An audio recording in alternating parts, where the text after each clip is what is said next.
Lightning bolt!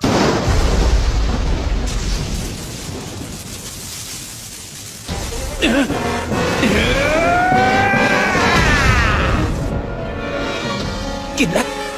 Naparalisa siya! Ito na ang pagkakataon! Alam mo, kung hindi ka lang ganyan kalaki, kanina pa kita na matumba!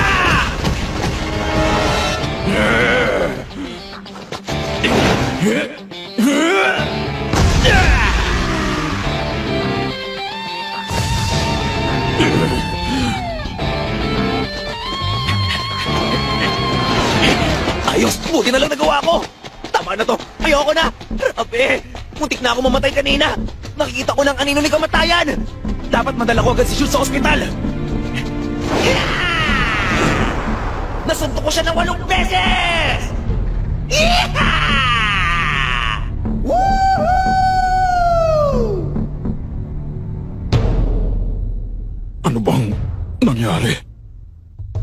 Alam kong nahulog siya sa patibong ko. Kaya anong nangyari? Malamang, hindi ko napansin yung ibang atake na galing sa ibang direksyon. Posible ba yon na hindi ko mapapansin ang ganong lakas ng kidlat tulad ng kanina hanggang sa oras na tinamaan na ako? Nangyari na yun dati.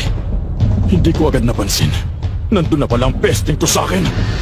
Wala man lang senyalis na kahit ano.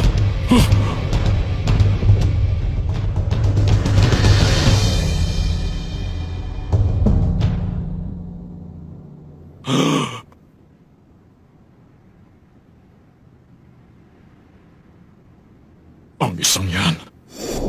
Nakita ko siya nung nasa hagdan ako. Siya ba ang may gawa nun?